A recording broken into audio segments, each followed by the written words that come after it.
Hello, Global Theater. My name is Jerry Fielka. Today's July 4th, 2023. Want to thank Rob Grant and his amazing podcast, I'm Probably Wrong About Everything. It's an honor and a pleasure to be here with Georg Koszulinski. Is that the correct way to pronunciate it? It is, Jerry. Good to see you, buddy. Where are you calling in from, Georg? I am in Altamont Springs, Florida. Sunny Central Florida, man. First question is, what is the best thing for a human being? Joy. One word answer. I'm going to go with joy. I love it. What's your favorite form of information, how it comes into you?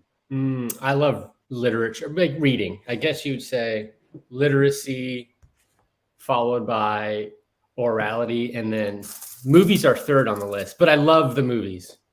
Yeah.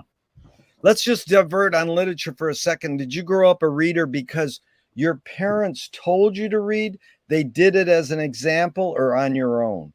That is such a cool question, man. I just got into reading on my own, and my parents, I don't think they ever told me to read. Maybe they never had to tell me, I guess. Yeah. Love Choose Your Own Adventures. I don't know if you must remember or know these, the books where you would, get to a page and then have to pick, which way to go. I love reading as a kid. Yeah. What year were you born? 1979. 79. Okay. So onward and upward with information. Why do you think humans collect or gather information? We need to, Jerry. It's our impulse. The storytelling gene. We need stories to survive, Jerry. I mean, why else?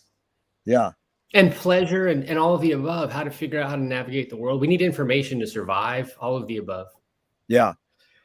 Fill in the blank. I don't know what I think until I... Wow, man, this is wild. This whole interview is wild. It's just like get up and go. I don't know what I think until I do it, experience it, try it on, run the simulation, then actually have some time to reflect and analyze and interpret, and then maybe repeat a few times. It's good. Case by case, Jerry, case by case. Yeah, but it's really thorough what you said. See, McLuhan says, I don't know what I think until I say it. Joan Didion says, I don't know what I think until I write it. So I often get that, do it, but you really flushed it out with reflect on it, repeat it. That's really good. Can humans think without language? I mean, I guess not to I'd have to understand what you mean by think, because, like a non-human creature is navigating the world. But if it's about consciousness, I mean, we think through language. Language informs how we understand the world, for better or for worse. Yeah, I'm going to go with just the armchair, what do I know response. Yeah, we need language to think. That's just, I'm going to throw that out there. That's the software. That's the software, right? Chomsky says a language is not just words. It's a culture, a tradition, a unification of community, a whole history that creates what a community is. What do you do when language doesn't work? When language breaks down, what do you do? I mean, I think the typical and probably correct answers are things like, in the affirmative anyway, music, dance, sculpture, visual arts. I mean, there's all kinds of ways to communicate. Now, in the negative, there's all kinds of, you think of conflict, human conflict, violence, war, all of you go down that rabbit hole. So I guess there's a fork in the road there, but yeah, language is at the heart of it, man. How couldn't it be? Yeah. Well, Georg, your observations of humans in general, are we more thinking beings or more feeling beings? I think that's case by case on the person, no? Yeah. I mean, really, that's a personality kind of question. Yeah. And I mean, even in the individual, it's probably case by case. Depends on the subject. A certain question comes up and somebody has a more emotional response, but maybe they're a more cerebral kind of person. It's just that specific issue is emotional for them or personal. But I mean, we're both. How couldn't we be? Yeah. Well, these are two questions from Alan Turing, 1950s. One, is thinking a function of the soul? Dang, man, this is wild. Jerry, you just go for it. I mean, that's like a presumption because it presumes like a soul is a thing. I mean, a soul is an idea. I mean, and maybe it's a thing, but it's definitely an idea. We can at least agree on that. It's an idea that exists in the world. I don't even know what that means though. So it's like, I don't want to say it's a senseless question, but that's my intuition. It's sort of senseless. Like, what do you mean a soul? It's like, but I don't mean to discount anybody's beliefs, etc. But the thinking part, that's for real. That we can talk about. At least I can. Yeah. Well, it's interesting because, George, what it really is me and you versus the wording on the question. So I'm open for saying, like, literally saying, that's a senseless question. That's a good thing to feed into this conversation because it's like we're sort of critiquing the prompts. The second Turing question is, can machines think? Oh, hell yeah. I mean, we're machines that think. I mean, we're biological machines, but yeah, machines can think. I guess, I mean, again, like any of these questions, like what define thinking, but if it's like just simple problem solving and machines seem to be able to think better than people sometimes, you know? Yeah. Do thoughts create emotions? Without a doubt. Absolutely. Yeah. That one, I feel like that's the first question I can answer with feeling a little more certainty. Like, yeah, thoughts create emotion. All right. Sure. Why not? Do you more pursue happiness or more pursue meaning? Those are not mutually exclusive. I would almost say for a lot of people, maybe myself included, they overlap pretty, almost happiness and meaning could be one and the same, you know, like you find meaning in something that's going to bring joy. I mean, even if it's a negative thing and you can come to understand it, like there's something positive and affirmative in that, you know. I feel like meaning or understanding is almost always a good, when is that ever a bad thing, you know? Yeah. So it's interesting. I got it from Viktor Frankl's book, Man's Search for Meaning. And he says, meaning tends to last. Happiness doesn't necessarily last. That's interesting. Yeah. Happiness is like an emotion. It couldn't last. If it lasted all the time, I don't think it would be happiness anymore. It's like, yeah, you know what I mean? Like it's got to have a counterpoint, like whatever normal would be for somebody. And then you elevate, you're happy, and you go down, you're sad. I don't know. Yeah. Does the brain more detect consciousness or create it? Like, is consciousness there bubbling away and we're more so detecting it or more so creating it? Definitely one of the many questions you have asked and will ask that I'm not qualified to answer, but that never stopped anybody from answering. Yeah. I mean, I think consciousness is just a thing that we're born into, and we just got it. You know what I mean? It's like we're in it. It's like we're in it to win it. We've got consciousness, and now what are you going to do with it? We're in it to win it. I like that. Win it. That is a good line. But, you know, it's funny because, again, that's what I'm after, George, is your hunch or your guess. You know, right. And, you know, there's some that's like, so is what's faster, speed of light or speed of thought? Well, that first part of the question is like a scientific one. I mean, does thought have speed? I mean, you could think about something a whole lifetime. So I'm going to go with speed of light is faster. But if you were asking a computer, I don't know, maybe the computer's speed of thought's as quick as speed of light. Yeah. For me as a person, speed of thought is much slower, infinitely, seemingly slower than speed of light. Audre Lorde, the poet, dismantle the master's house using the master's tools. Yvonne Rainer responded, said, you can if you expose the tools. What new tool do you suggest? Okay, this is fun because I missed part of what you said. It skipped out. So that could be even more fun attempt. I mean, I got house, tool, add new tool. What was the first part, Yeah, Jerry? and this is good that you didn't because just because I open the question with a cute quote, it doesn't mean you have to apply the quote to the question.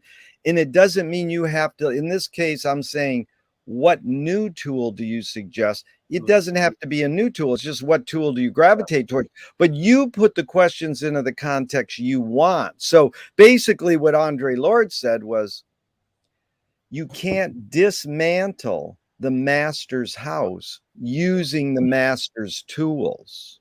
And then Yvonne Rainer said, well, you can if you expose the tools. So, you can apply that to the question, what tool do you gravitate towards? Yeah. Or what new tool do you suggest? Yeah. I mean, I hear in that quote, but also just how to use any tool. It's about critical thinking. If you understand how that thing works, Yeah.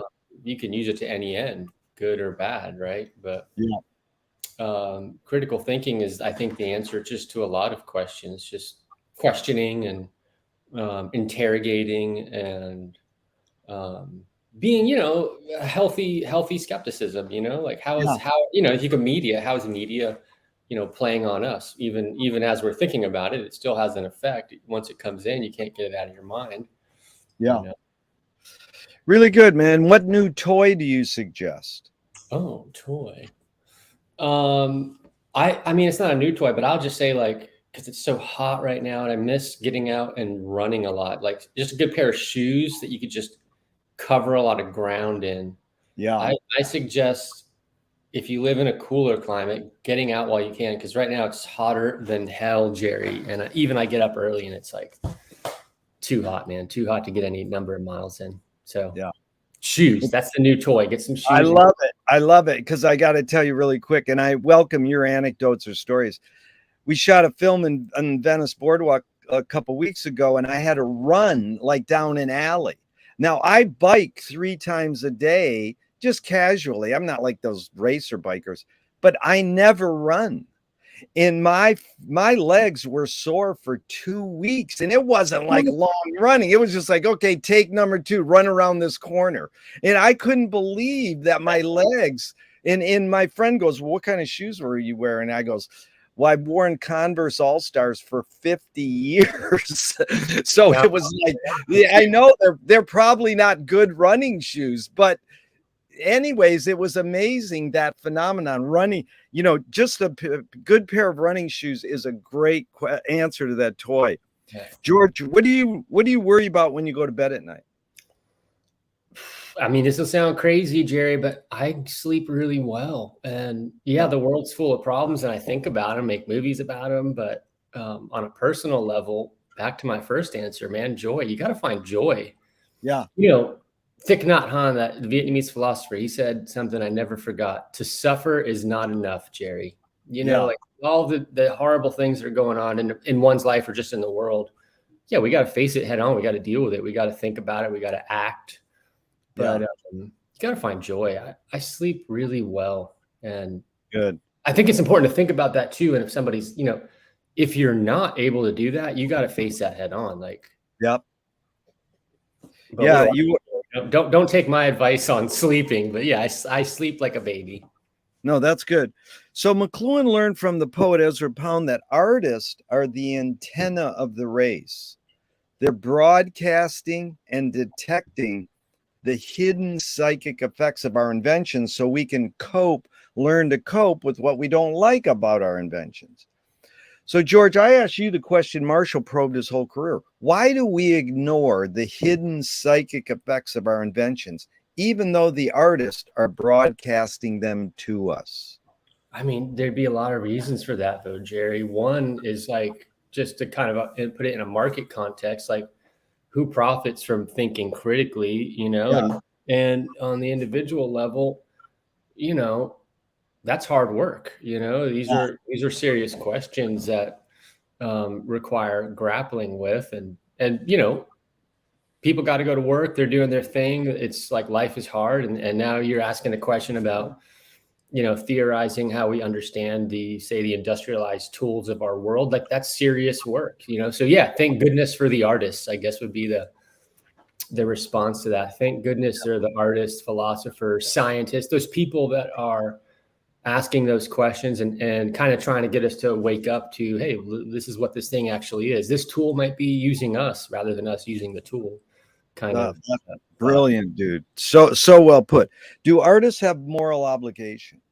Oh my goodness, dude. How could they not? How could they not? Moral obligation's like the whole premise, isn't it? Like we're connected to not even just humans, it's multi-species. Like I think artists have a moral obligation to all life in the universe. Like, I mean, presuming there's more beyond planet Earth. Like, yeah, I think that's at the core of the whole thing. Yeah. Are you more afraid of new ideas or more afraid of old ideas? Can I say both? Is it possible to say both? You can say whatever you want to any of these. That's of course. I mean, ideas are profoundly positive, but also wildly dangerous. So old ideas, new ideas, but I mean, I'll take all comers. I'm curious, but yeah, ideas can be very dangerous things, as everybody knows, Jerry. Can you conjure up your earliest memory ever or one of them? Okay, well, that would be in Miami for sure. Okay, this just came up the other day, and this is an old one because I was eating some mint, and my daughter, who's named Anna, which is the name of my grandmother, one of my two grandmothers, I was tasting mint, and I told her the story that I'm going to tell you because it's an old one. I must have been 4 or 5 years old. She gave me a piece of mint out of her garden, which I didn't know what that was at the time. She's like, taste this. And I chewed on it and I said, it tastes like gum. And she's like, well, that's where it comes from. I didn't know that, as a kid, and told my daughter that story. So that's about as old as it gets for me for memories. Is memory more a curse or more a blessing? That's a case by case answer, but I think the function of forgetting is an important part of surviving, just right. Like there's so much data in the world, we would lose our minds. So forgetting isn't the worst thing in the world. But that's why I write it down, Jerry. Write it down, create a record of your time so you can go back and see what the heck you were thinking. Yeah, look at because people, when I'm doing these, my head is always down. I should be giving you eye contact. It's because I'm writing half the time.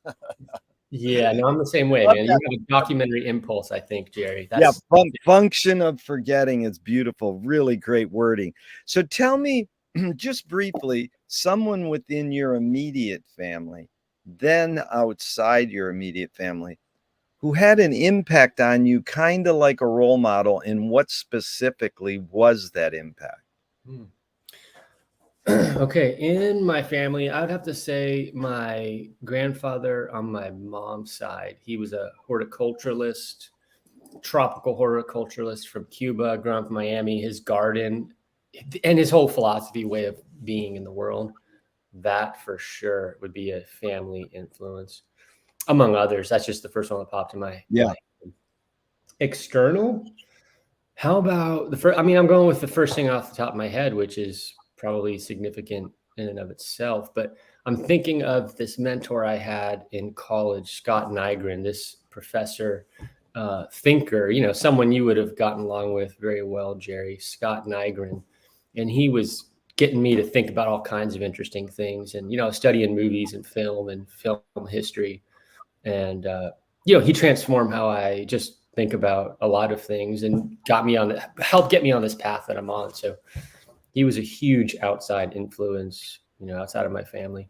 And even I would say almost felt like an extended family member over the years because I kept a relationship with him up until his passing about 7-8 years ago.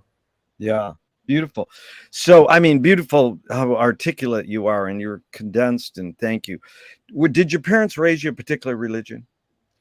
My mom was and is devout Catholic from Cuba, put it in a kind of a cultural context. So there was that half of the equation, but I guess that'd be the short answer is yes. My mother was kind of of that, background. I think my dad less so. So there was different perspectives in my growing up.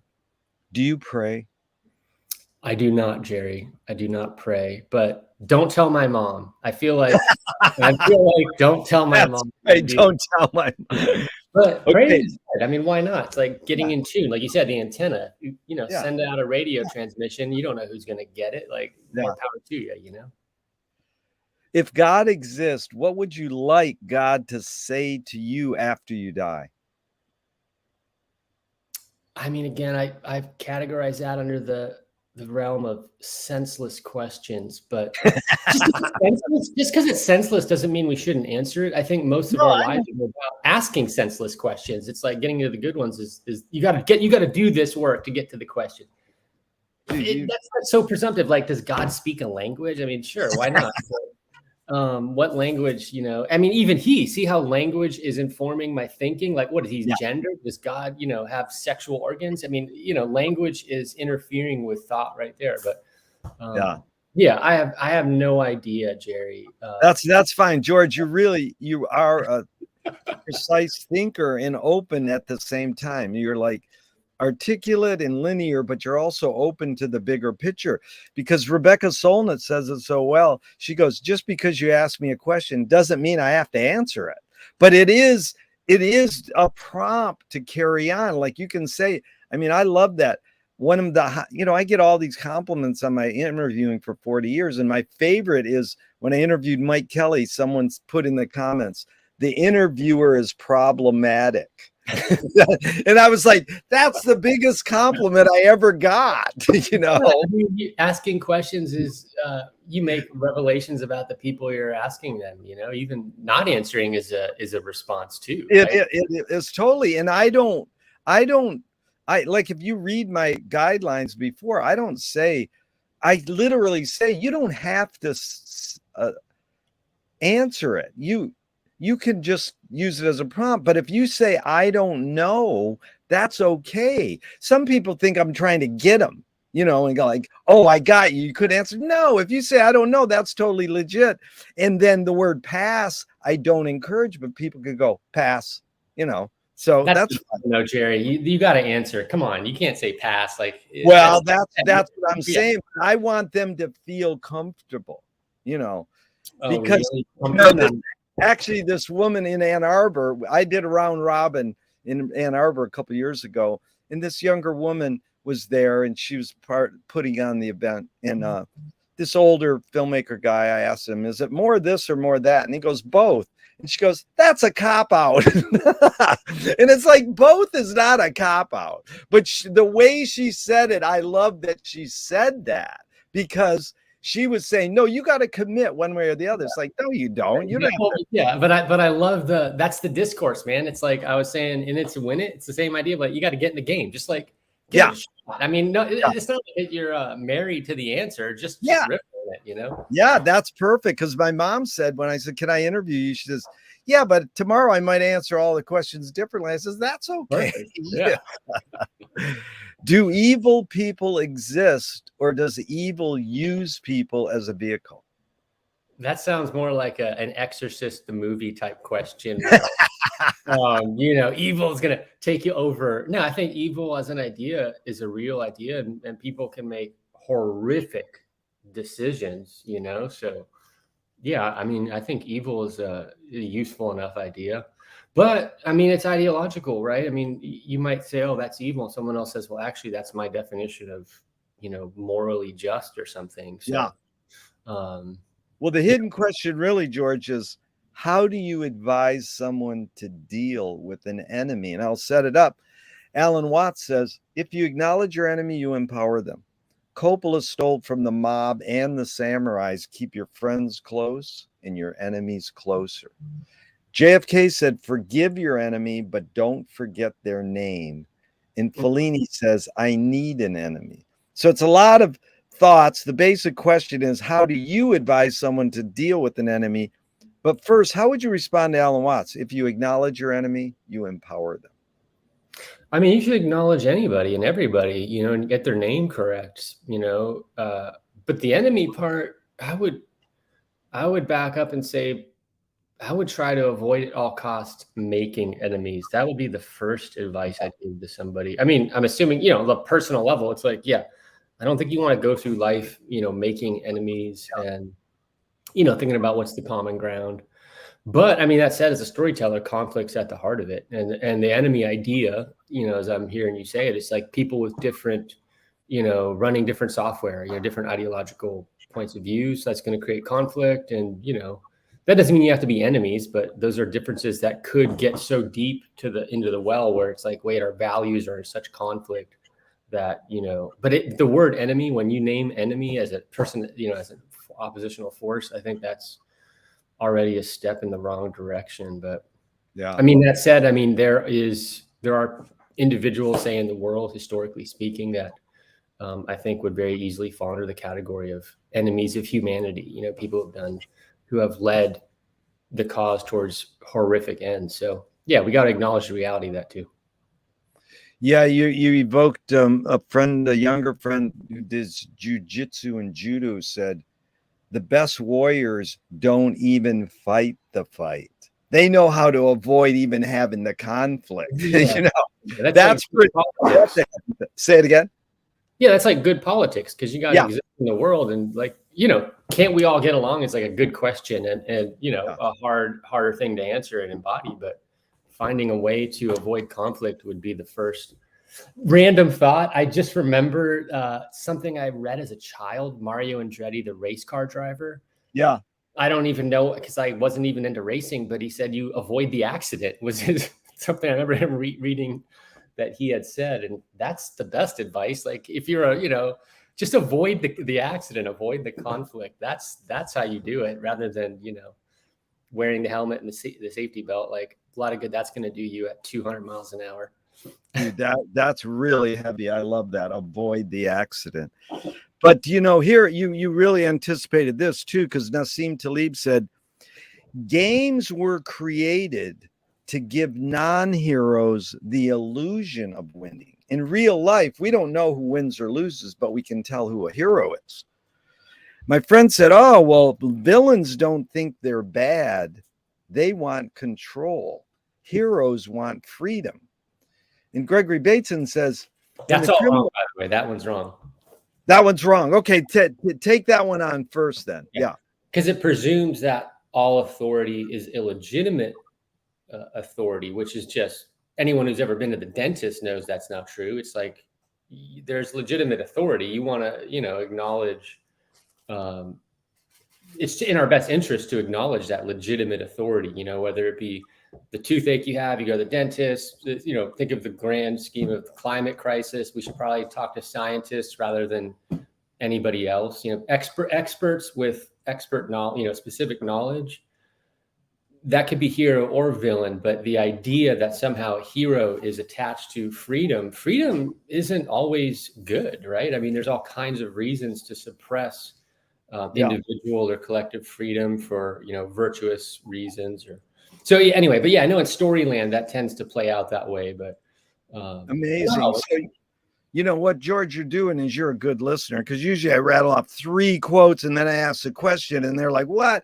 So I overwhelm them. And some people actually listen, like, that enemy one, nobody picks up on the last one where Fellini goes, I need an enemy. And this guy a couple of weeks ago just went off on that one because it's like 5 quotes down. But here's the guy, and I'm glad you stopped me, because then it's not overwhelming. But the last one in that series was Gregory Bateson says that when the criminal gets caught, does he go, oh, my criminal skills weren't up to snuff that day?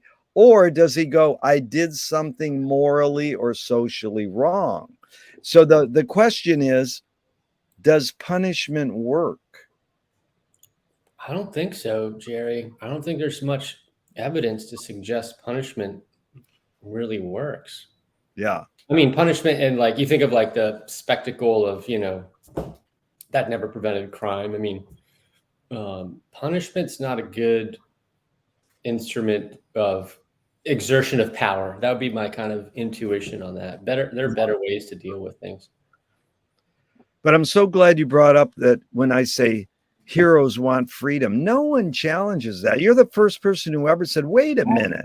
And that was really beautiful. But I mean, yeah, that's interesting that no one challenges that, because sometimes to be heroic would mean to challenge the very concept that everyone's for. You know what I mean? Like, in other words, like heroes. I guess there's implications there that are implied. You know, like, oh, heroes represent the dominant ideology or the larger group, the will of the larger group. But I don't think that's always true. I mean, think of the like great heroes of history. Oh, that person really challenged everything in their time, you know, and nobody agreed with them, and or very few people, the minority. So there's heroism in challenging, you know, dominant ways of thinking. In fact, I'd almost put that as kind of one of the main criteria, you know. Amazing, because you really brought up this freedom thing. T.S. Eliot said, freedom is only truly freedom when it appears against the background of an artificial limitation, which caused McLuhan to say, how are you to argue with people who insist on sticking their heads in the invisible teeth of technology, calling the whole thing freedom? So what does freedom mean to you now? Yeah, I mean, I have the very, I guess, simple but I think effective way of thinking of freedom in those three prongs of like individual freedom, like whatever the heck Jerry wants to do, a kind of common good way of thinking about freedom, like what's the decisions the society is going to make that are going to benefit the most people. And then this notion of virtuousness, where it kind of sidesteps both of those and says, well, the right thing to do here, you know, the morally just thing to do is not about serving individual freedom or even collective freedom, but we've got to do something else here because it's virtuous. And yeah, therefore, you know, we may have to give up some freedom or whatever the case may be. But, you know, those are like the three prongs I think about when I think about freedom. I like that. But where did you get this sense of virtue? From the way your parents raised you, their DNA, or on your own? Oh, I mean, I think we all get this from stories, which are just, you know, the Yeah. grand stories in every form. I mean, stories are I think the lifeblood of all societies. Because you mentioned language. Well, language is like the fundamental ingredient of stories. Yeah. You know, even films, silent films, you go, well, you know, you translate that image into language. You go, oh, well, there's a tree or whatever it is. You got to verbalize it. But anyway, yeah, I would say, yeah, it's all of the above, which, you know, of course, family, or I think of religion. Those are stories that just happen to make truth claims that some people take to be, you know, the case, and other people, you'd say it's a work of fiction, but there's still stories, and that part's real for everyone. Yeah. Well, Hollis Frampton says narrative is born among the animal necessities of the spirit because we're waiting to die. Can you forget to die? I mean, isn't that like music, or like when you get out of time, you know what I mean? Like we're in time, you know, like the Chronos way of thinking about time. But then, you know, you must have those experiences. Music is just the one that's talked about that way. You know, you're out of time, or even just engaged in a, you know, work of art, or like for me, when I'm creating stuff, that I feel like I can be out of time. You know, Yeah. the feeling of being out of time. You know. Um, No, it happened to me this morning with your film, your short on the British Columbia tree. What's it called? Juscatla, I think you're talking about. That film this morning hit me. And even though it's like 10 or 12 minutes, when she's talking, I lost all sense of time. In that film is so non-sledgehammery. It's so got so much breath in it. You really breathe. You're never saying these guys are evil cutting down these trees. You just let this film breathe with so much space. I lost track of time. It was like That's interesting. unbelievable.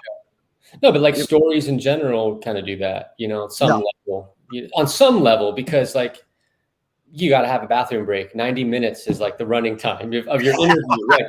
Like your body's going to tell you like, hey, back in time, buddy, you know. You gotta have a bathroom break. That is good.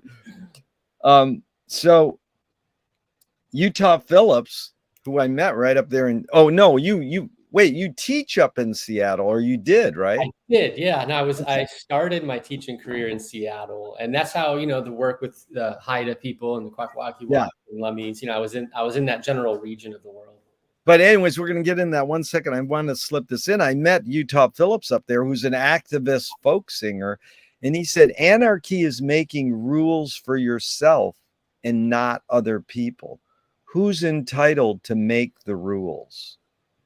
I mean, when I hear that, the first thing I think about is the entire history of experimental film, where the logic of the film is embedded in itself. Like, so the creators are creating those rules, whereas other art forms, even though you would say any given artist in any given realm can create her own, rules, the other side of that answer is, well, there's a history to the thing, right? Like, oh, I'm working in the horror genre. Well, there's a whole set of tropes and genre elements, but experimental film, maybe experimental art in the broadest sense of however you interpret that, it's like there's internal logic and consistency, but it is anarchic in that sense of like, it defies any kind of authority outside of its own, the text or whatever the object of creation is.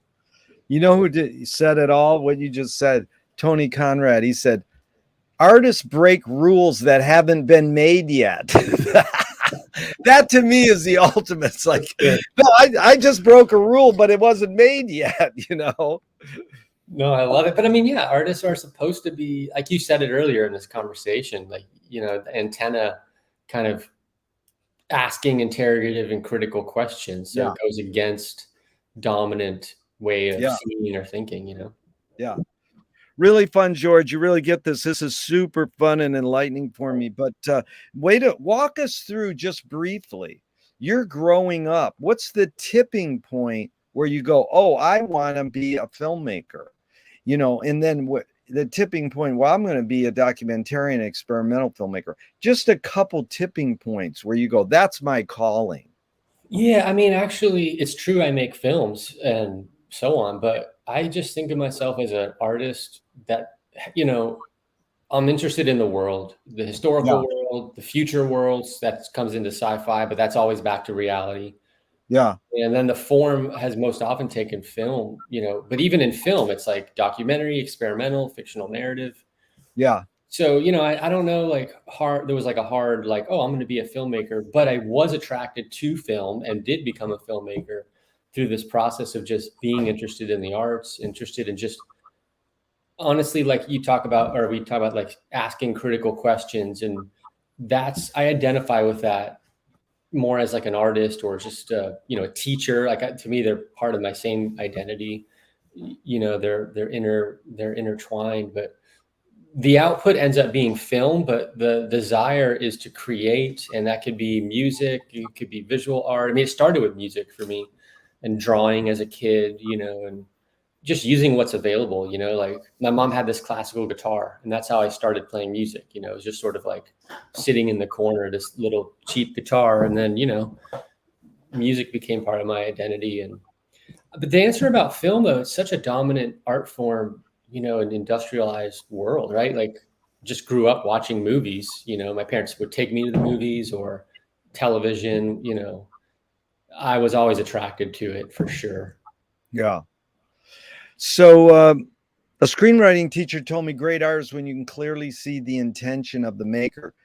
Stanley Kubrick says the opposite. Great art is when you can clearly not see the intention of the maker. What role does intention play when you're making one of your short films?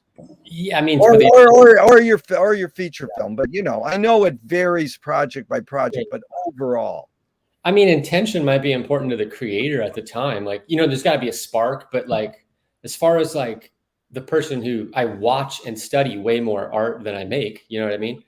Who cares about intentionality? It's like, there's this thing that exists in the world. You make sense of it, I think, is like the implied question of any work of art. At least that's how I take it. Like I do not presume that because someone tried to say X, I'm going to read it as such. And I mean, it's even more complicated than that, Jerry. It's like the time something was made, who knows what they were thinking with the audience they were speaking to, because now we're engaging at some later point, different cultural context. I'm into art, right? I'm into engaging the thing, but it's not at the top of my list to think what was the intention behind the work. It's in there, but how was it received? How did people live with it? What did they do with it? How did it shape reality? Yeah. And Duchamp said there's no art without an audience. How much do you think of your viewer when you're making your film? Well, there is no viewer when you're making the film. So again, like that's kind of in the realm. Well, I mean your potential viewer. Yeah. No, but just and as a matter of fact, that question is a useful one just to point out that, for artists, I think it's a senseless question because it presumes there's an audience, which no one may see the film. But I think it's important when you just start a project, like what are you interested in interrogating or exploring? I think in the case of art, never healthy for an artist to say to themselves, what does this audience want? Let me placate or give them something they want. That's not really art. That could be industrial forms of creation where you're selling content, but artists, I don't think are interested in that on the whole. It's more about, I got to think about this, and then, we'll find an audience for it. But yeah, I mean, another legit question, you write a grant, like just back to brass tacks or something. It's like, okay, what's the purpose of this work? Well, I'd like to connect with these communities. I want to open a conversation. I think those are all legitimate ways of thinking about future, but as of yet, imaginary audiences when you start a project. McLuhan says everything we invent extends some humanness or human sensorium, like knife and fork extends our teeth. The shutter in a camera or projector extends our eyelid, and maybe like religion or philosophy's non-tangible extends consciousness. What does the moving image camera extend for you? Whether it's film or video, what humanness does it extend? Yeah, I mean, it's a lot like, I think film is, it relates to a lot of art forms, but just think of like literature, music, visual arts, like they're extensions of human consciousness, extensions of how we tell stories. So it becomes from orality and just, telling a story to literacy, writing it down to electracy, like we'll watch it on TV. These images in sequence, right, can just communicate an idea, tell a story. Yeah, it's an extension of our consciousness, no doubt. I like that. That's good. He also said there's no such thing as a good or a bad movie. It's a good or a bad viewing experience. Any comment? Yeah, even though like, so I'm critical and, you think critically, I actually just enjoy the idea of the movies or the idea of literature. So you can always find something. I mean, if you get deep enough in it, go find whatever is the worst movie to you. And you could just watch it and look at the costume design and go, well, look at the art, the art, that the creative, methods that went into this, or just the color. You just think about color. Like, think about a painting on a wall, just as a simple example. A painting on the wall, unless you're under the influence of like a psychedelic drug, it's not moving, it's static. Yeah. And that's cool, right? Imagine a thing that can move for you to the tune of 24 frames a second. That's even the worst movie, whatever that would mean. Yeah. Phenomenal. Like, oh my goodness, this frame is moving, and then you're going to add sound to it. Like, so yeah, I mean, I ingest all kinds of cinema, and movies. I love the cinema, and whatever people think of as bad movies, I still watch and find merit. And then of course you're critical, like, oh yeah, this is just redundant or whatever. There's no new idea here. But anyway, yeah, I love the movies, Jerry. I'll take it all, Well, Peter Greenaway said cinema is much too rich a medium to be left to storytellers. I think he said that for you, dude. You should hear what Herzog did when I told him about this. Our experimental filmmakers telling a story a different way or doing something completely different, and I know it's a little too wide open a question, but it's basically, if me and you watch The Flicker by Tony Conrad, it's just black and white frames flickering. It's not really storytelling, but we could have a story go through our head. So just any thoughts on that? Cinema is much too rich a medium to be left to storytellers.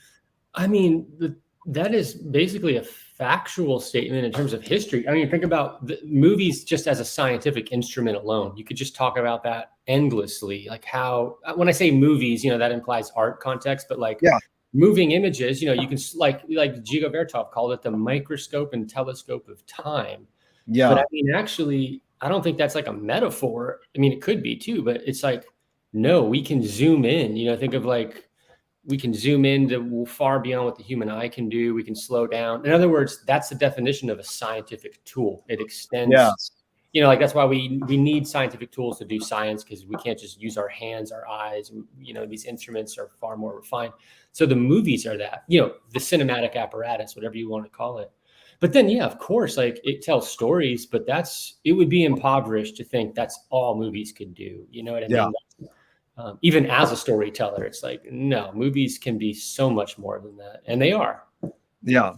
Well, let's say me and you were starting the Ann Arbor Film Festival over 6 decades ago with George Manupelli. Should we be more inclusive or more exclusive?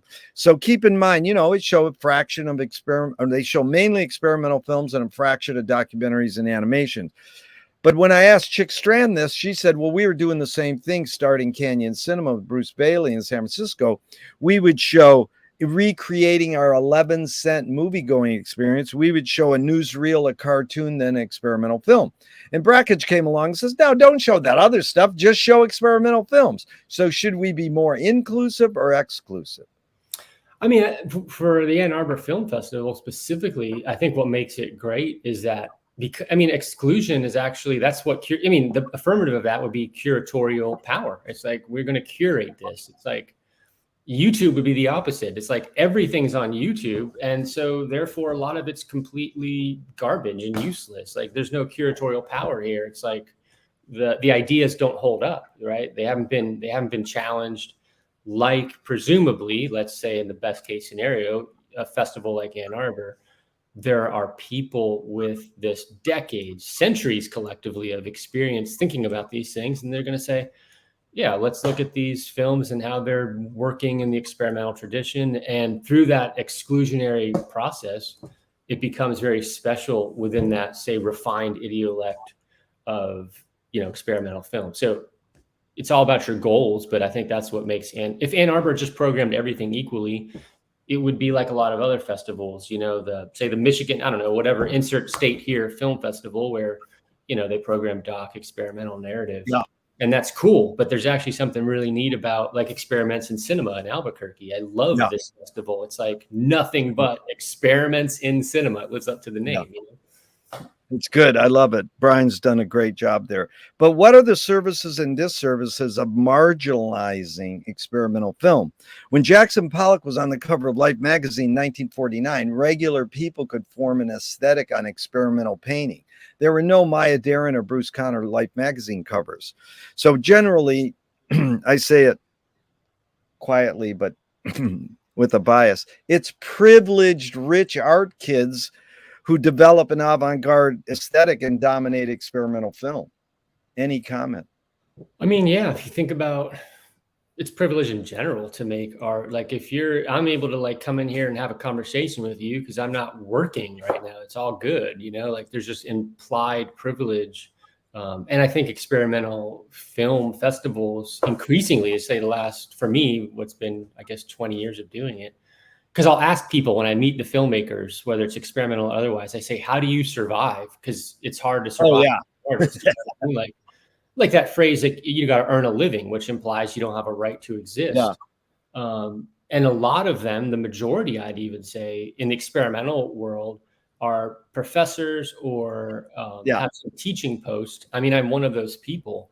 And I'm really lucky to have that post because it affords me complete creative intellectual freedom versus like I got to make a work of something here to sell to a market. That would be for me be like, I wouldn't even do that. I would just, I know how to lay tile. I'd go get a job doing, work, labor, Yeah, George, you really nailed it because that's Reggio who made Koyaanisqatsi. He started selling his footage to, MasterCard commercials as stock footage. It was like, for all the power to him because 99% of all experimental filmmakers are professors. In fact, Phil Solomon said, I'm a professional experimental filmmaker. It's like, yeah, right. You get shown at Sundance, you still have to teach to make a living. Yeah, no doubt about it. And I don't think that's a good thing. I actually would say a more robust creative arts world, it would be like we would have a society where, you know, anybody and everybody would be invited and have the ability, right? The sort of privilege to be able to create. Yeah. So, you know, I think it's actually a reflection of a more of a problem than anything.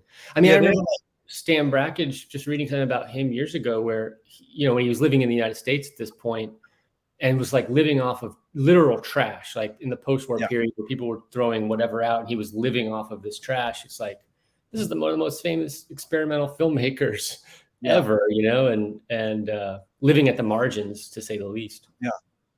Well, I talked to Michael Apted 40 years ago, and I says, why do rock video editors feel so obliged to edit fast? Most people don't know Abel Gance invented rapid montage in 1922 in France, but in the 80s, it flourished because of MTV, and it caused Marty Scorsese to say, I cut my films faster because of MTV. Michael Apted said, because we've learned to take in information faster. Again, I asked this question with a bias. Can we literally learn to take in information faster, or are we just brainwashed to believe we can? I mean, it's all of the above for sure, Jerry. Even those things you mentioned before. It's like MTV, whatever, editing, you know, more postmodern way of like moving quickly with cuts. Like it's all of the above. Like all of those things are informing how we interpret images. Now, I think there's rhetorical value. For example, a long take in a film can actually say to a viewer implicitly, pay attention to this, think about this. Like there's rhetorical value in a long take, but that doesn't discount what you can do with rapid montage or you know, shorter edits. And I would say, like, viewers, think about your generation or my generation or like a generation like my daughter's. There is a level of visual literacy where, you know what I mean? Like, no, we don't need, like, language and cinema is going to evolve with culture. You know what I mean? So I'm not neither for or against rapid edits. It's just a matter of these are shifts in culture and ways of engaging audiences, you know?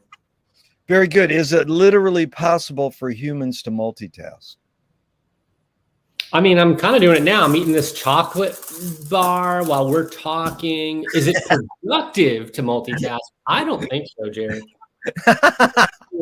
Honestly, that's a problem I think that our collective world has right now of like time. You know, you think about media and the distractions, like trying to get our attention. We need like uninterrupted time. I think a lot of people who are creative, like when I create, I need time to think, like long, uninterrupted pieces of time. Good luck. So multitasking is like, I wouldn't even dream of like, you know, it's not possible to do deep work like that while you're doing a bunch of stuff. But the big question, George, the most important of the whole interview is it dark chocolate or milk? It's actually a mix. It's got peanuts. It's a whole big concoction, but I needed a snack because I knew 90 minutes. I was like, I'm going to the movies with Jerry, basically. I looked at this. I was like, this is going to be wild. I need my coffee, some chocolate, some water. Yeah, you know, that's the movies. I don't pay. When I go to the movies, Jerry, I'm sneaking in a soda. You know, I'm not going to spend $20 a pop for. Yeah. So that's my, you know, you got to bring it. You got to bring it with you, man. It's 90 minutes, a long time. Well, that's two things. I had a professor at U of M who taught the popcorn theory. He says, if you serve popcorn, the movies are better. You know, Ann Arbor, 40 years of the festival, there's no popcorn really. And now in the big theater, it's popcorn. It's changed the viewing experience. But Billy Wilder nailed it. He says, I just hope they like my movie as much as they like the popcorn. No, man. And also, this is no joke. I don't know how you feel about it, but I love when I go to the movies, I love the smell of the popcorn. I never buy the popcorn. Right. I love the smell of it. No. Movie popcorn. I mean, it even has its own name. You know, it's not popcorn. It's movie popcorn smell. But I think that sensorial thing is real. You know? Yeah. I love going to the movies, Jerry. Like I love. Yeah. I live like 3 movie theaters are within about a mile and a half from my house. It's incredible. Yeah. So what was the motive of the cave artist? The cave artists. Okay, that's a presumption that they were making art. They were probably, in my guess, is that these were not works of art to be viewed in the way that we think of art. Those creations were probably more like what we would call street signs or something. Yeah. Like very important, like, hey, make sure you read this sign or you might fall off a cliff. Like, hey, look, here's a picture of some bison. Oh, well, there's some food here.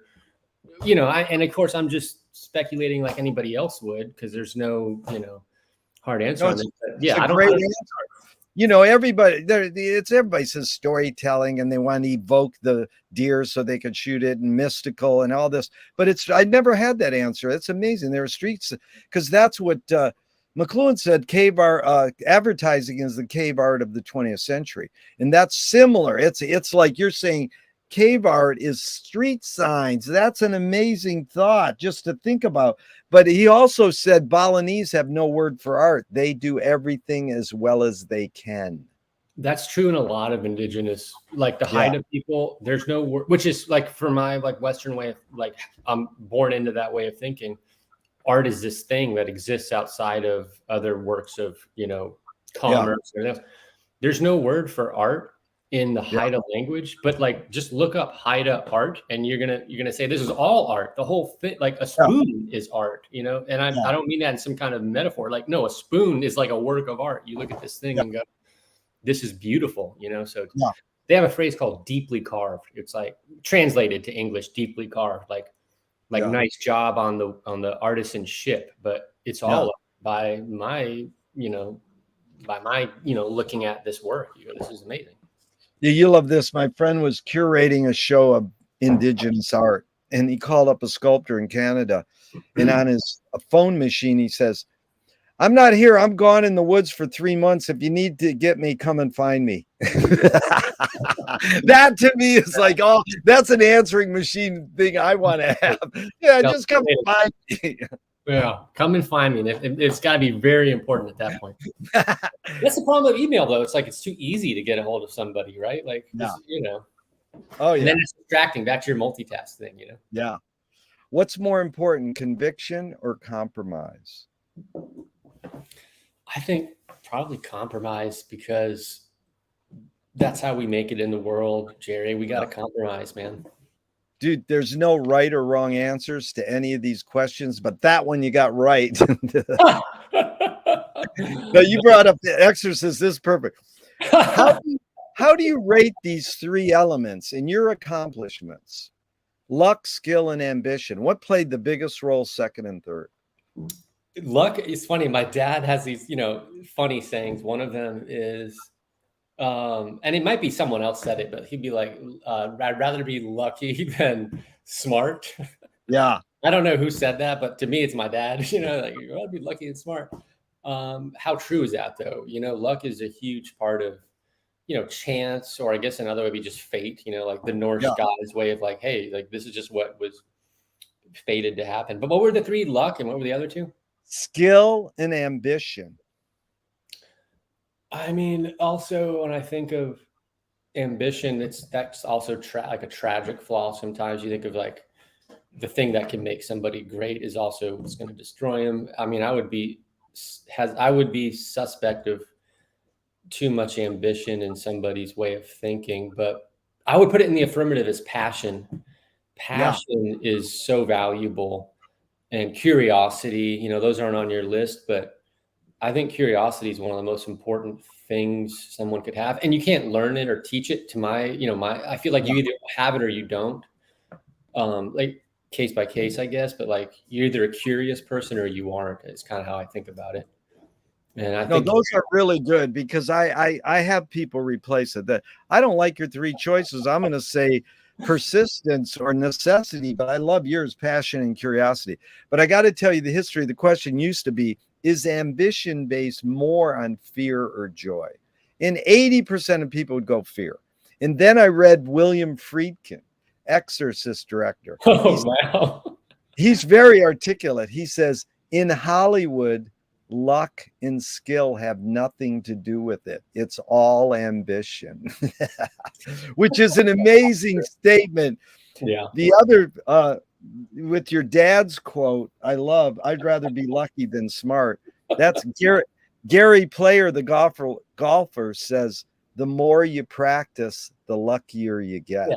No, and of course, I think that's also like almost like culturally implied, like luck is like, you work hard at a thing, or, you think of like someone's an overnight success. Well, actually, no, they probably were working very hard at this skill their entire life.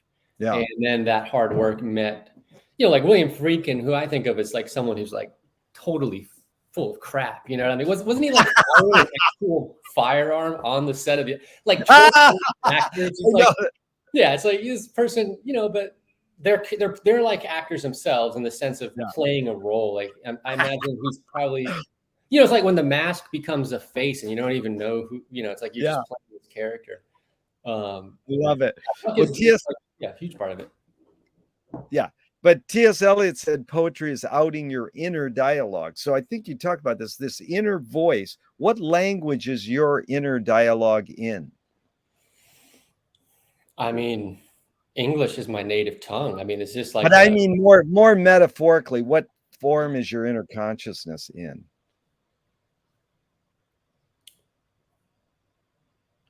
I mean, yeah, not to use the senseless question again, but good old fashioned prose, man. Just like wow, that's heavy. Is it though? Oh yeah, because I'm a book. I mean, it all goes out. But we didn't talk about literature just because you said you grew up a reader. You like reading. Who are like one or two authors that had a huge impact on you growing up? Prose writers. I'm just curious. Yeah. I mean, I know there's not an author there, but seriously, those Choose Your Own Adventures when I was, probably. That's it. Yeah. That gave you that incentive to have adventure. Yeah. And that's good. Also, it implicates the reader. I think there's something there. Like I'm shocked those aren't more popular in the sense that there's an interaction. It's a two-way, it's not quite two-way, but the reader has to actually engage and interact with the text in a non-linear way. Like that's pretty, that's experimental and radical, and there's different outcomes. I mean, I don't think they've gotten their due, but then like getting older, I think like probably like a lot of like George Orwell, when I remember when I read that, of course, like as a younger person, you're like, this is serious. And Aldous Huxley, like, those are like authors that you just run into at school. But I mean, it's nonstop. I wouldn't even know if that'd be one author. It's just like the whole grand scheme of the humanities, the history of ideas, No, I like prose. I don't get that answer for that. Abigail Child, I love it. I goes, what language is your inner dialogue in? She goes, I wish I knew. That's really helped me out. So George Manupelli's mantra is ignore yourself. Jonas Mekas says there is no self-expression. And Cecil Taylor, great jazz pianist, says, I'm just a vehicle and this stuff just comes through me. Is art making more self-expression or more you're a vehicle for whatever cultures, technologies, and environments are dominant? Yeah, I mean, like those two are like poles that are, everything's going to oscillate, I think, between them, case by case by the artist. But yeah, I think artists are no doubt like conduits, and it's kind of compulsive. I mean, you know what I mean? Like, I mean, for me, it's like I have to create. It's not like I'm like, it's just something that's intuitive and is going to happen. And so I'm just like lucky that I've been able to channel it into something productive or whatever. But yeah, well, I mean, George, why it works, God only knows, man. Yeah. Can art making be egoless? Yeah. I mean, there's always the person there. That's a good question. But like consciousness is involved. And I mean, I guess it could be egoless if you just think about, I mean, of course, like think about a collaborative project, like say a project where, in documentary where the authorship is going to be done through a collective. I mean, maybe you'd say there's just a bunch of egos there, not one. I don't know, but yeah, I think storytellers can work. You're following the characters. I don't think ego has to play. Probably it's better when it doesn't play a heavy role. You know? No, it's brilliant because 80% of people say no. Then a woman about a year ago said, great art is egoless. And then a month ago, a woman said, it has to be egoless. So, it's all, again, the word ego, because someone else said recently, do you mean ego as a bad word? So is perception reality? Is perception reality? Did I get you right there? Yeah. Well, reality, like when you think about like social reality, the whole thing is like a construct, you know what I mean? Like, which I guess is more of a question of what is reality. But like I'm working with these scientists right now for this next project. And I remember one of the scientists saying in one of the meetings, like, we just need to know what's real. Like when they're collecting this specific data, what's real? Yeah. But when we think about like ideology, how we interact with the world, it's like so much of what we think is the case is actually not the case. You know what I mean? It's in our head. So our perceptions are, informing things, informing our conception of reality. But Yeah, I don't know. Take that and do with it what you will. That was good, George. Lily Tomlin said reality is just a collective hunch. Yeah, and I think like scientists are really cool because they're aware of like how science in the past, like, can be wrong. It's like, yeah, being suspect is, I think, a healthy, intuition. How do we know what's real? Very much. That's science uncovers facts that we can interpret many different ways. That's, it's sure. That whole thing with truth. Here's one. Louis Buñuel says, I'm for anyone who seeks the truth, but I part ways when they claim they found it. Now, everybody I say that to go, oh, that's right, I like that. And then one guy goes, no, that's bullshit. Because if I'm going to seek it, I want to find it. So the cliche goes, the journey is more important than the destination. Why do we have to name or seek a destination if the journey is more important? Do we have to? Yeah, the journey might be more important with, like, I don't know, sailing or something than the destination but actually, I think it's important to try and get where we're going,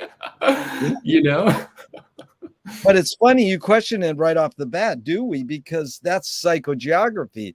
That's flaneur. You wander aimlessly in Paris in the 1920s, you change the world forever. You just sit there and, drink a coffee house.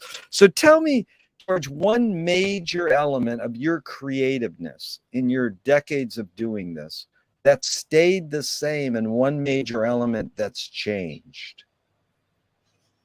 Something that stayed the same. I think writing, writing has always been a part of my creative process, like the ideation phase or whatever, I think the writing for me has always been a part of it, just to get out my ideas into some form that I can then come back to and think about.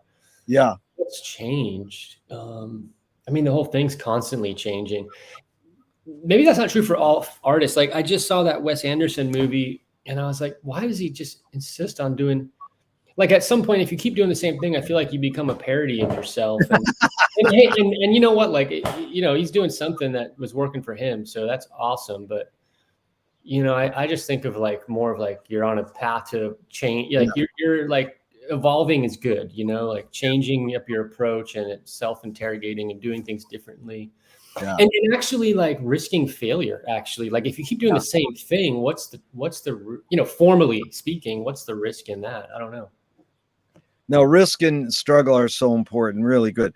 Moshe Feldenkrais works with healing and movement. He says it's literally possible to identify a weakness and incorporate it to become a strength, rather than we're normally taught to overcome a weakness. Tell me a weakness you turned into a strength.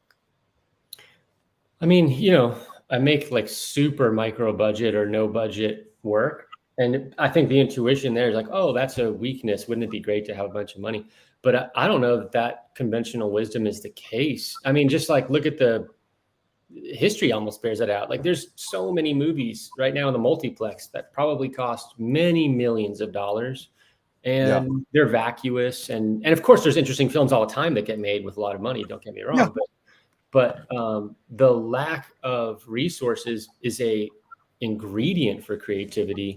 Yeah. Like, what can I do with just these simple, like art is actually limitations, right? Like I'm just going to use this couple $100 or a couple $1,000 to make this movie. And so how can we do that? And, found images, like we can get into the archive, there's all kinds of ways of them making interesting art with limited means.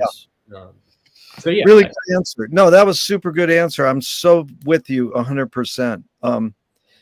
Duchamp said it, poor tool means create more creation or something. But fill in the blank, George. Anger can be a productive emotion when, if you channel it into art, that can never be bad.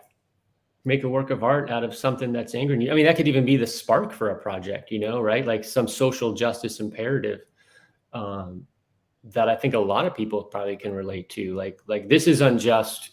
I'm going to engage this in a work of art to ask other people to think about this critically or maybe even act on it.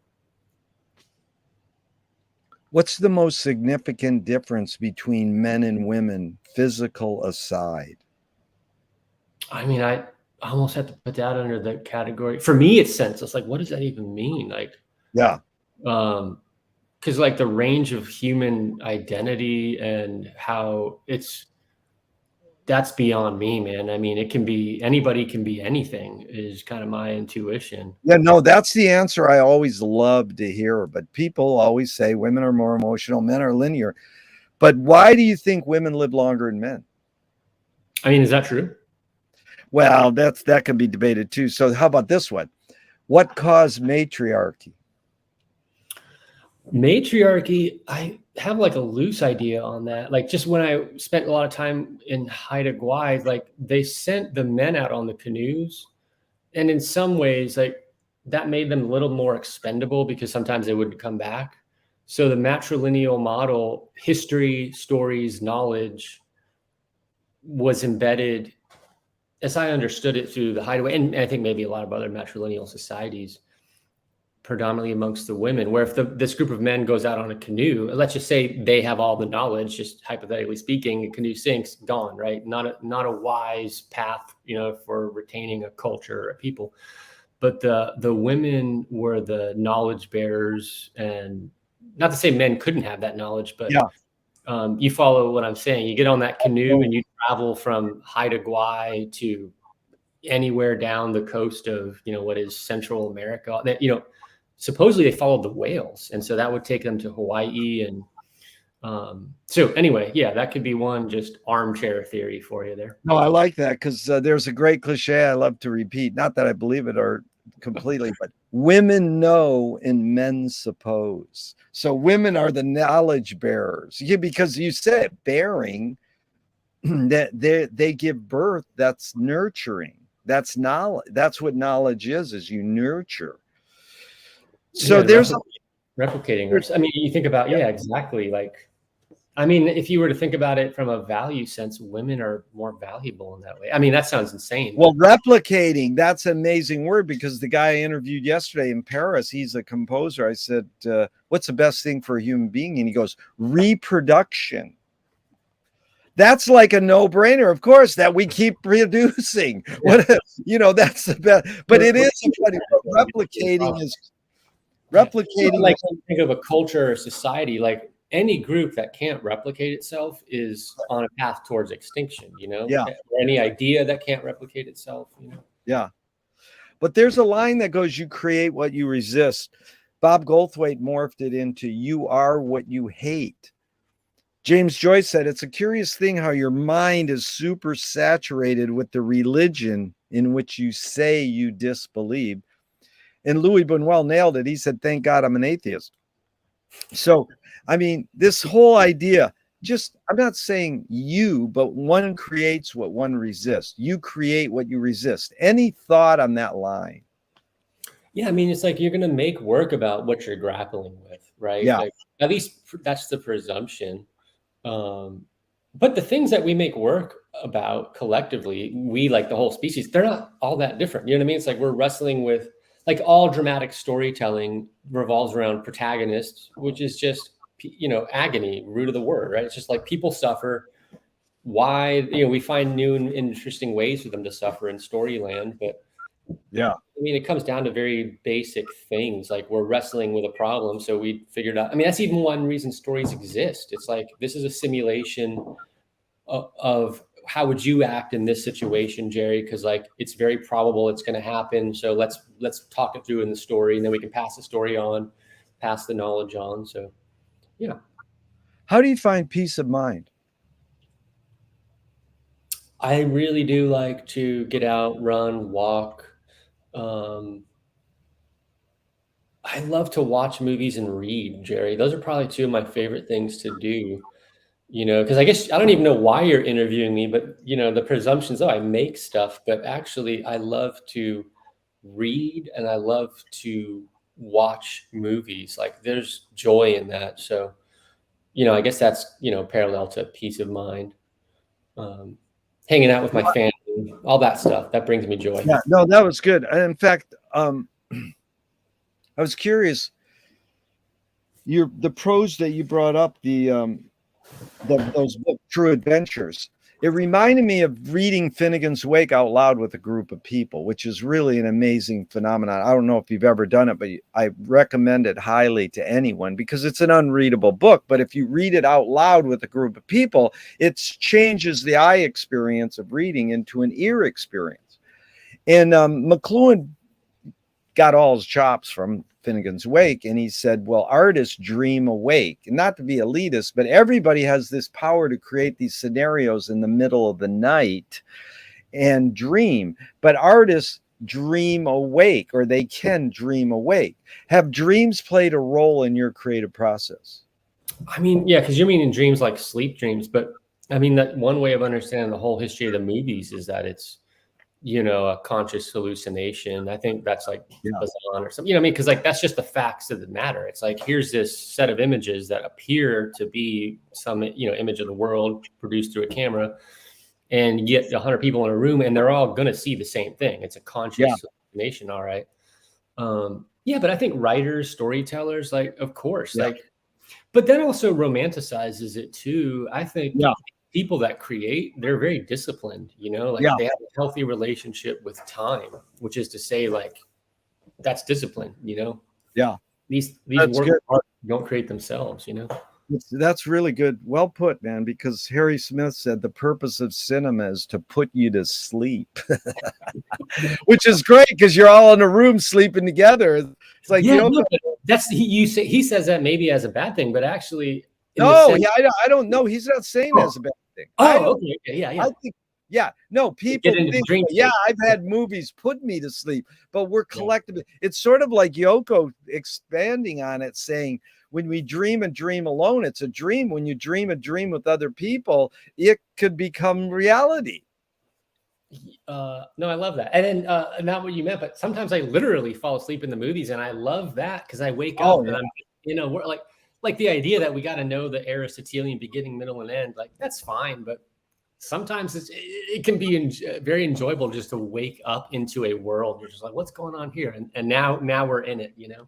Oh, that's why I love that. Cause my mom took me to Capitol Theater in Flint, Michigan when I was a little boy, and it was Bambi, and I fell asleep. And it's like, wow, there was probably this amazing experience that happened to me.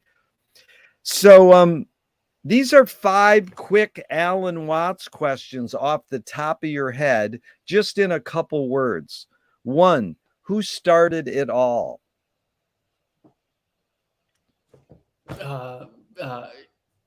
Farmers. I feel like the ancient farmers. Oh, that is a great answer. Are we going to make it? Sure, why not? Where do we put it?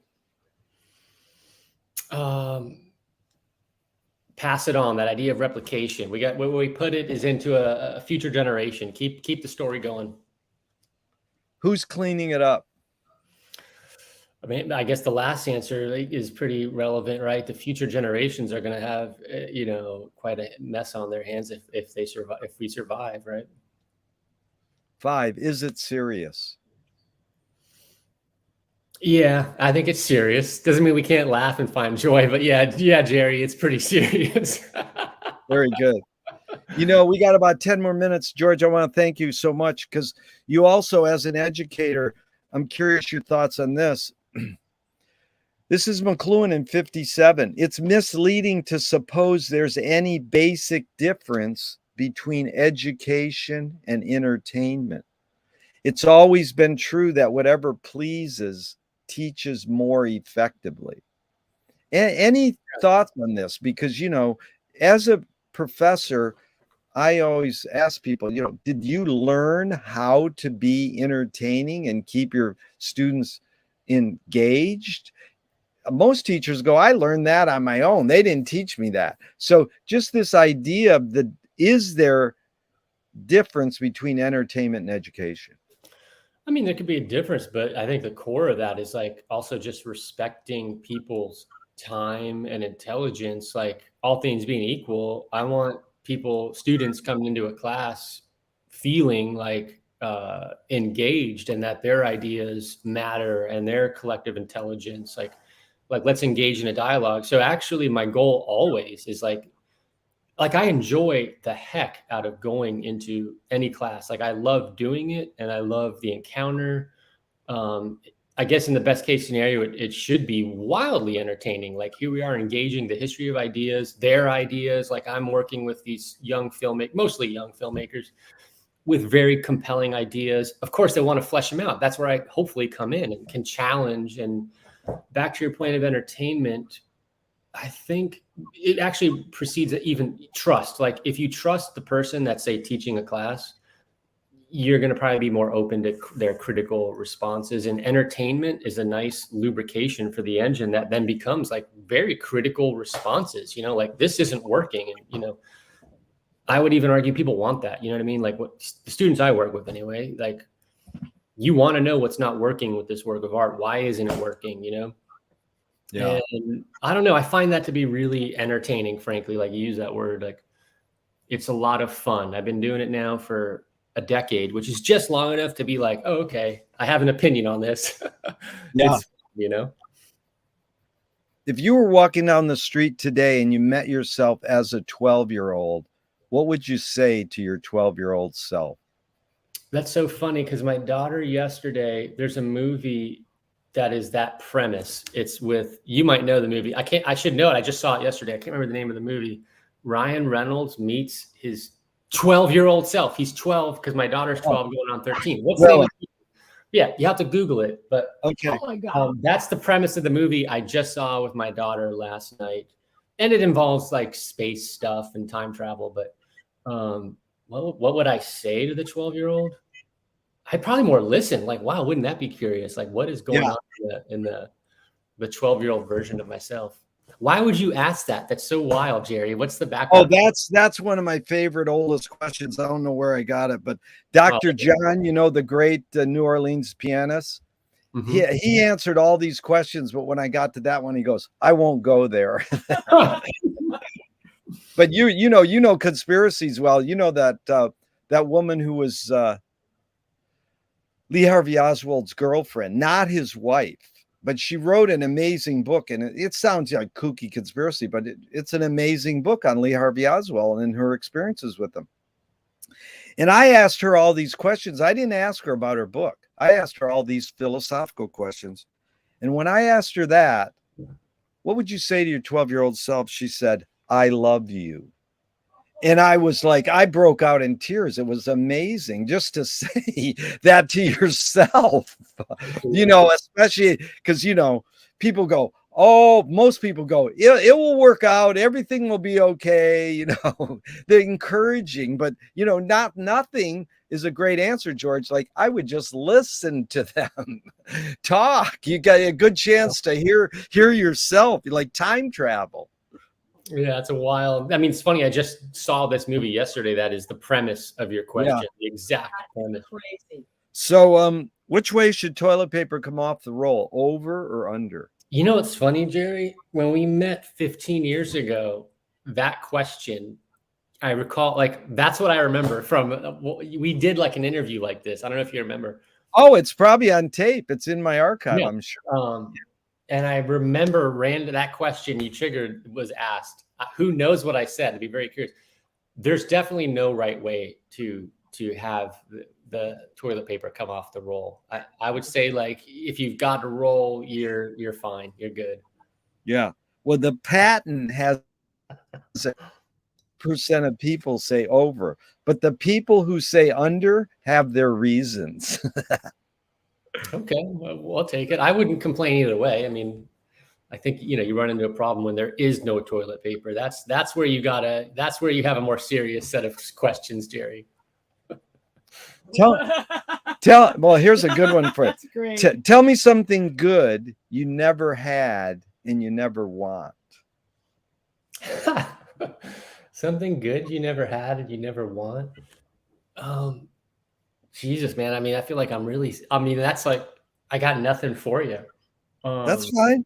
I mean, yeah. What would that be? Like, what even would that mean, Jerry?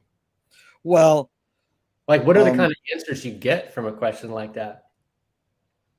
Well, the guy who taught me it is Walter Board asked Johnny Carson that, and he says, I don't know what it is, but when you find out, tell me. I mean, Mike Kelly said, tell me something good you never had and you never want. He said, kids. Oh, sure. I have a child, but I might say that if I didn't have a child. Yeah. If a statue was built in your honor, where would you want it displayed and what would it be made of? It's so funny because I remember you asking that 15 years ago, which is obviously it's so curious of a question. And my vague recollection of my response to you was something like, this is absurd. And sort of like even the idea of statues and creating, you kept going, you forced an answer. And I think what I ended up telling you was something about somewhere in the woods. I remember that you said it and it was great. I think a projector. I would love to find that to see what the hell I was thinking 15 years ago. But I think it involved like some kind of solar powered movie projector, which I guess would be like in thinking about, it'd be like some kind of installation based thing. No, I just got my archives is housed at University of Santa Barbara, so hopefully everything gets cataloged and digitized so we can hear it someday. I appreciate that. You got a good memory, and I do recall you saying that. In Ann Arbor, we did that. So a couple more and we're out of here. What question remains unresolved for you? Yeah. I don't know, Jerry. Maybe I'm too simple. I mean, not in a negative way, but I'm not sweating it, I'm just exploring questions, but maybe it goes more with your idea of the journey part of it, but wrestle with a question, but it's all right if you don't find the answers, Well, that's, who that is. That's John Cage. You ask him a question, he goes, that's a very good question. I wouldn't want to ruin it with an answer. Yeah. I mean, I don't know that I have anything good for you on that one. So how has art making, for your many years doing it, filmmaking, art making, how has it shaped your behavior?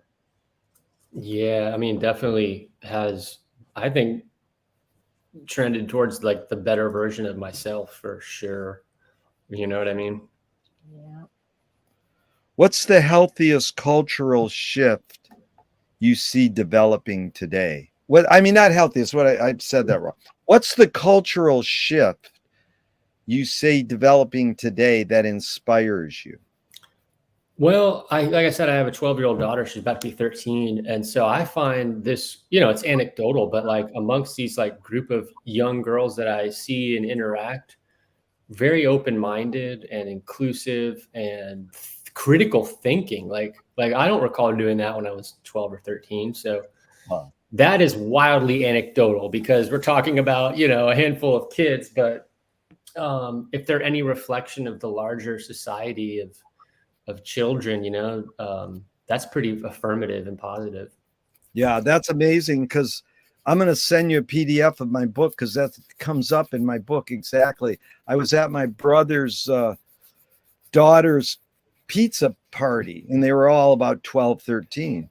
And I went around, I says, what's the best thing for a human being? And one of them said, there's no best. It's just it's how you deal with them. And I was like, wow. And it was beautiful how, the youth, the answer.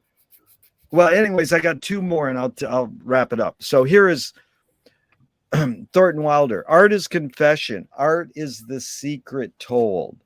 But art is not only the desire to tell one's secret, it's the desire to tell it and hide it at the same time. You've laid your cards on the table for 90 minutes. I'm not insinuating you haven't already answered this. What's it really all about for you? Well, there's the external world that you're engaging, but like you said about the internal, it's like how you experience it. Like there's a system there, like I'm curious about something outside of my mind, and then it's getting processed and then out spits the work of art, and whatever that form that's the big picture. McLuhan calls that the interior landscape, or that nonverbal.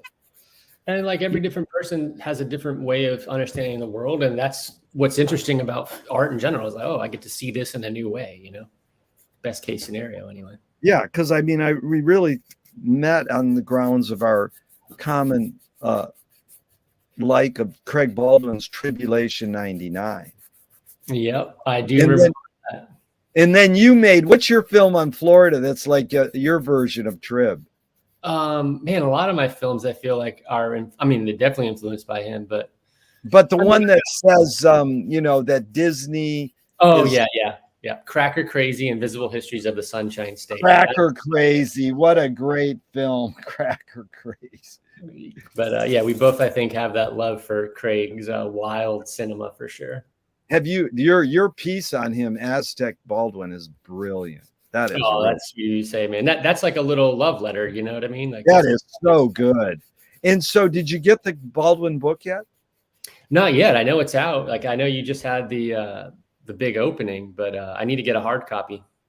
Yeah, I highly recommend it. You'll love it. And so, what gives you the most optimism? I don't know, man. These people that are asking these serious questions about climate and thinking critically about this, trying to answer these questions. I think this is positive and affirmative. Yeah. Trying to frame the situation that we're in globally, the multi-species, situation, like face it head on. Let's try and figure out what's going on. So these scientists asking these questions, which this is all in my mind because I'm, about to get on a ship with a bunch of scientists for 33 days. So I see them as very affirmative and positive, and, I'm glad they exist in the world doing what they're doing. Yeah. Are the laws, because your film, that film about the trees was just so touching. Are the laws of nature cruel? I mean, it might seem that way, like outside looking in, like the other day, like something with a hawk outside, and it's like, yeah, it's beautiful, but man, it like tears apart a little creature to eat. So that does look horrifying, but that's just the way it goes. I don't know, Jerry. Yeah, I like that. He projects horror on it. It's like everything's got to eat. Yeah. But, the first question, George, what's the best thing for a human being? I got from Wilhelm Reich, and he said the best thing for a human being is another human being. And the last question, what gives you the most optimism? That's what they asked Groucho Marx at the end of his life. And he said, other people. So it's sure been fun spending this time with another person, especially you, George. How fun. Thank you so much for your time and energy. It's really been enlightening. Jerry, it's cool to see you again after, I think it's been 15 years. We've got to do this again. Maybe not as long, but it's cool to see you. I'm willing to talk and Zoom anytime, man. And when you come to Venice, let's get together. Would love that, Jerry. Thanks a lot, man. Have a great day and great chatting. Thank you. All right, buddy. Thanks a lot. Bye.